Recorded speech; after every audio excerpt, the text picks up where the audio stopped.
დღეს მინები საუბრო რას ვკითხავ ყოველ დღე იმისთვის რომ გავიმეჯობესო ჩემი უცხოენების დონეები.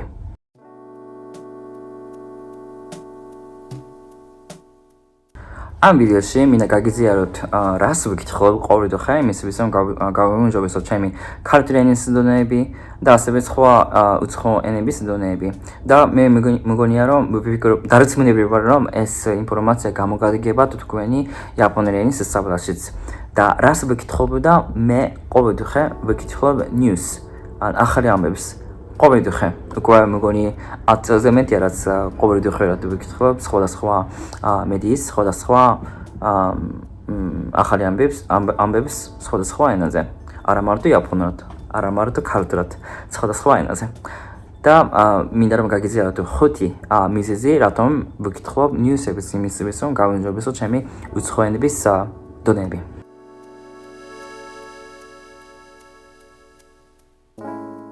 პირველი მიზეზი არის ის რომ ახალ ამბებიდან რაც შეგვიძლია მივიღოთ ის ცოდნა და ინფორმაცია ძალიან სასარგებლოა ჩვენი მაგალითად სამშობლო კარიერებისთვის, აკადემიური აქტივობებისთვის და ასევე ჩვენი ძირითადად სოციალური ცხოვრებისთვის. ახალი ამბები შეიძლება პოლიტიკური ამბები, ეკონომიკური ამბები, სოციალური ამბები, კულტურული ამბები და ასე შემდეგ. სხვადასხვა სფეროდან სხვადასხვა შინაარსის ინფორმაცია ცოდნა შეგვიძლია მივიღოთ. რაც ჩემი აზრით ამუდიდრებს ჩვენს ცხოვრებას. ცხოვრებას და ასევე სასარგებლოა სამსახურისთვის და უნივერსიტეტში, სკოლაში, აკადემიური აქტივობისთვის. ამიტომ თან შეგვიძლია წავიკითხოთ და მივიღოთ ახალი ცოდნა და ინფორმაცია და პარალელურად ჩვენ შეგვიძლია გავიმეჯობესოთ ჩვენი უცხო ენების დონეები. იაპონური, ქართული, ინგლისური რაც არის.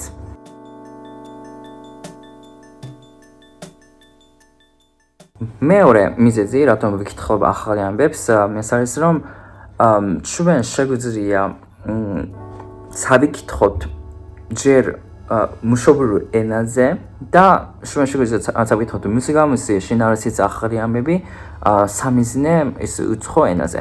რას ვგრძნობ და მაგალითად მე რომ ვკითხავ ჯერ ყოველ დღე რომ მივხვდები ვკითხავ იაპონურად, რაც ჩემთვის მშობლიური ენა. მერე რომ ვკითხავ ინგლისურად, ქართულად, რუსულად, ესპანურად, ფრანგულად რაც არის. საერთაშორისო ამბები თუ არის ამერიკაში რა ხდება, ევროპაში რა ხდება, საქართველოში რა ხდება, მსოფლიოში რა ხდება. ძირითადად ყველა მედია მსგავს ამბებს წერენ. ამიტომ მშობლიურ ენაზე მიღებული ცოდნა უკვე ტავში არის და ამიტომ უცხო ენაზე რომ ვკითხავ უფრო მარტივად და ადვილად შედის ჩემს თვინში. უფრო ადვილად შემიძლია გავიგო შინაარსი. ამიტომ ესეც ერთი პრიორიტეტია ჩემი აზრით.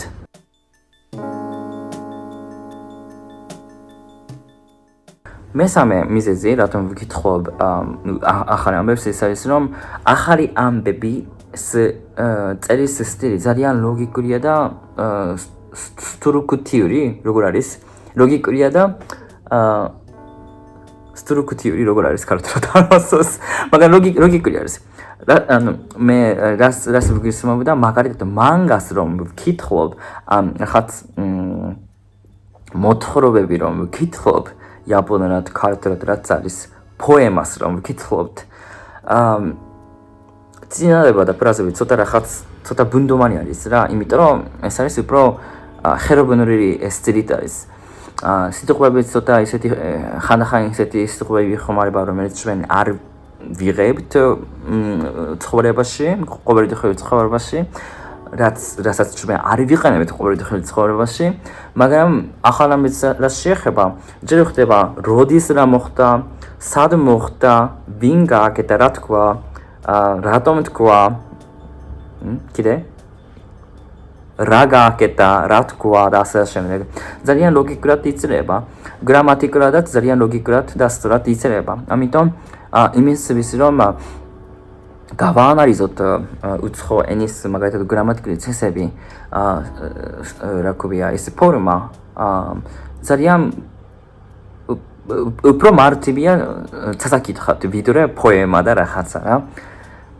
ბეფხეწყალსანი ქართლენ სასწავლად რა თქმა უნდა რუთულია, იმიტომ რომ ისეთი სიტყვები იხმარება პირველი აბზაციდან, პირველი წინანებიდან, ამიტომ ისე არ არის შესაბამისი იმისთვის, რომ ქართლენ სასწავლად, ხო?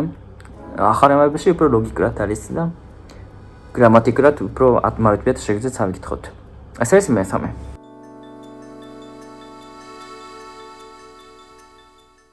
მეოთხე მიზეზი არის ის რომ ყოველ დღე ჩვენ შეგვიძლია წავიკითხოთ ახალი ამბები. რას ვგრძნობ და მაგალითად თქვენ რომ მკითხავთ ბეფხეწყალსანს, ხო? რომ დაამთავრებთ ბეფხეწყალსანს, მაშინ კიდე ახალი უნდა მოიძებნოთ. ახალი რაღაცა მას არა წიგნის მაღაზიაში უნდა შეხვიდეთ და ასე შემდეგ, მაგრამ ახალ ამბებს შეეხება ციფრულად შეგვიძლია წავიკითხოთ ნებისმიერ ადგილიდან და ყოველ დღე სხვა შინაარსის ახალი ამბები ჩვენ შეგვიძლია წავიკითხოთ არა მარტო უცხო ენაზე, არამედ უცხო მშობლიურ ენაზეც.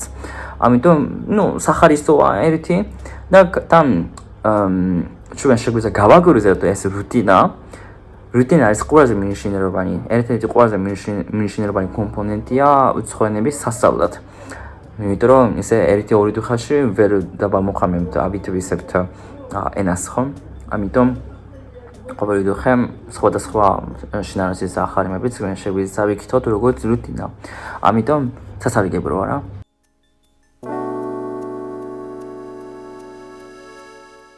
მეხუთე არის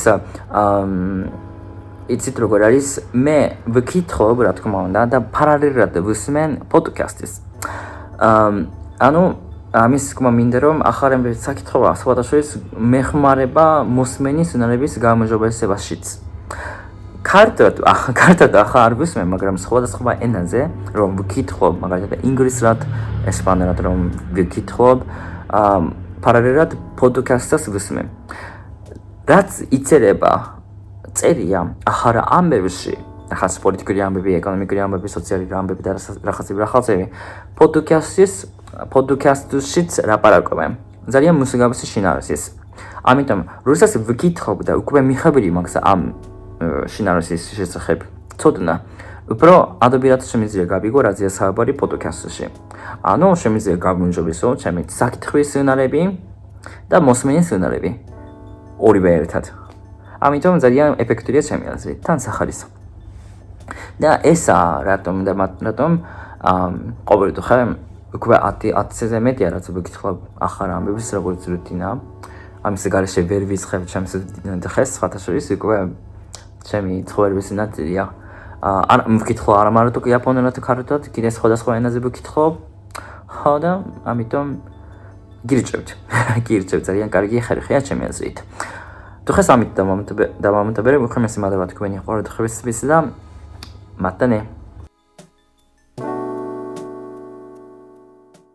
そうだから朝起きて日本語でニュースを読んで、その後、仕事する前に、ジョージア語、ジョージア語はもう毎日朝読んでるけど、ジョージア語と日本語を読んで、仕事する前にまた他の英語とかロシア語とかスペイン語とかフランス語とかでニュース読んでます。で、わからない単語があったらそれを記憶する感じかな。